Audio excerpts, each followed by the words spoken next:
memerlukan unsur hara atau nutrisi pada tanah yang berupa mineral dan air yang terkandung dalam tanah. Organisme tanah melakukan penguraian terhadap bahan-bahan organik yang berasal dari sisa makhluk hidup.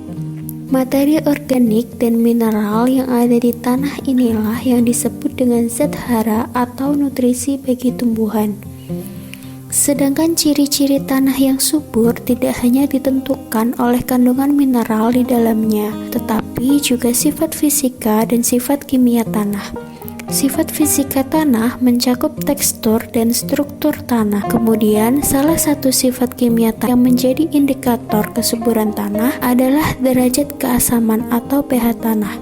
Tanah yang subur memiliki pH tanah sekitar 7. Pada kisaran pH tersebut, tumbuhan dapat menyerap nutrisi secara optimal. Begitu pentingnya tanah bagi kehidupan di bumi, termasuk tumbuhan. Lalu, bagaimana apabila tanah tidak subur? Simak videonya hingga selesai ya.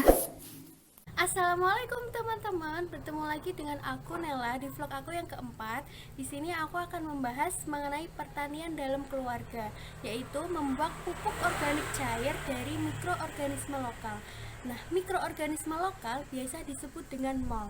Nah, sedangkan larutan mol sendiri itu terbuat dari hasil fermentasi dari bahan-bahan organik yang ada di sekitar kita. Nah, larutan mol tersebut mengandung unsur hara mikro dan unsur hara makro. Nah, selain itu, larutan mol tersebut mengandung bakteri yang berpotensi untuk memecah bahan-bahan organik tersebut. Larutan mol ini juga bisa sebagai tambahan nutrisi bagi tanaman dan juga sebagai pengendalian hama dan penyakit pada tanaman. Mol sendiri memiliki banyak jenis-jenisnya. Ada mol sayuran, mol bonggol pisang, mol buah-buahan, mol nasi basi, dan masih banyak lagi mol yang terbuat dari limbah organik. Untuk kelanjutannya, tonton terus video ini hingga selesai ya. Oke teman-teman, jadi dalam pembuatan mol itu harus terpenuhi kandungan karbohidrat, glukosa, dan sumber bakteri.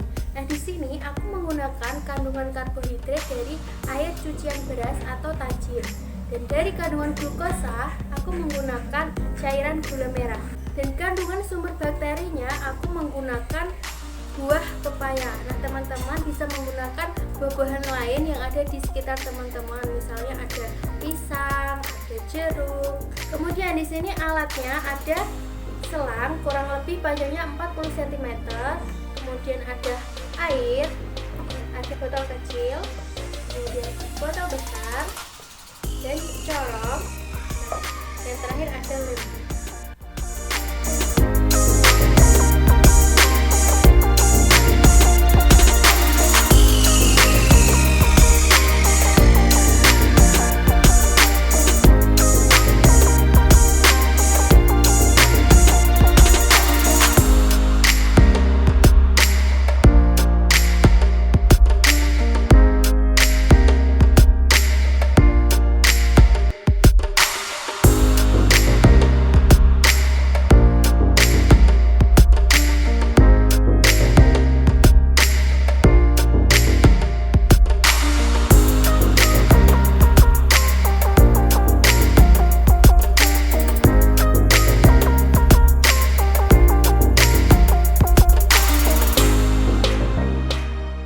Masukkan selang melalui tutup botol ke dalam botol yang besar. Selang yang berada di botol besar jangan sampai masuk ke dalam cairan molnya, karena ketika selang masuk ke dalam cairan, gas hasil proses secara anaerob tersebut tidak dapat keluar.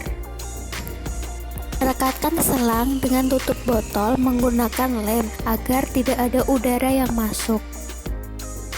Masukkan selang ke dalam botol kecil hingga menyentuh air di dalamnya untuk membuang gas hasil fermentasi. Lalu rekatkan kembali menggunakan lem.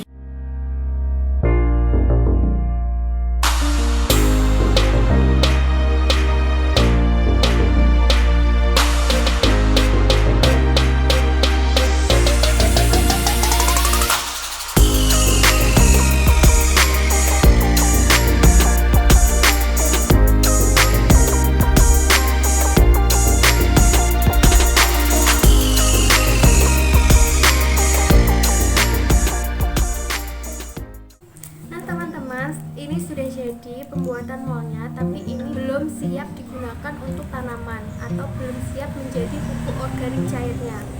Oke teman-teman, jadi proses fermentasi ini kurang lebih 2 minggu. Nah, untuk ciri-ciri malt yang berhasil itu memiliki bau khas seperti bau tape. Kemudian warnanya akan lebih cerah daripada warna yang sekarang ini. Selain itu memiliki pH 3-5 dan juga tidak ada belatung di dalamnya. Selain itu, apabila malt berhasil, ketika terkena kulit tidak terasa gatal.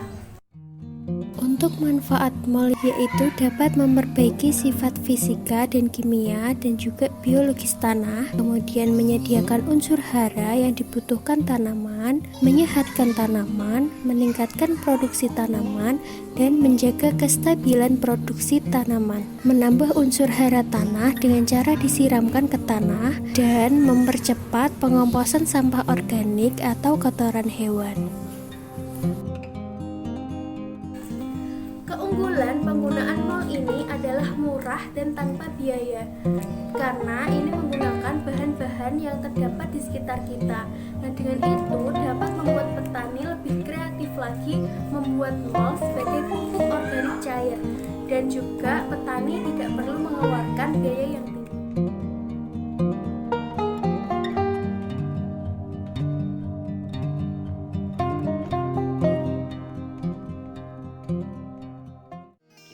Campur dengan air, usahakan airnya bersih, tidak mengandung kaporit. Jadi kita pakai takaran gelas ini teman-teman. Campurannya 1 gelas malt kita campur dengan 1 ember air bersih. Nah, seperti ini teman-teman, kita masukkan ke dalam ember.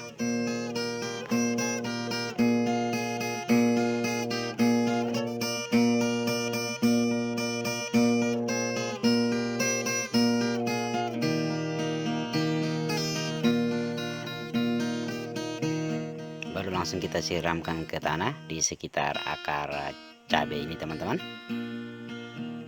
Kita siram secara merata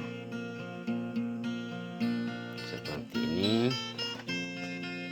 Jadi pemakaian pupuk malt ini teman-teman, bagusnya cukup seminggu sekali kita siram malt. Jadi cukup seminggu sekali teman-teman. Ini kita lihat daunnya lebar-lebar, walaupun ditanam secara organik tanpa pupuk kimia, tapi lumayan teman-teman, lebar-lebar daunnya, pertumbuhannya juga sehat. Nah teman-teman, aku akhiri video kali ini, dan tinggalkan jejak teman-teman dengan like video ini dan subscribe, dan selamat mencoba, semoga bermanfaat ya. Salam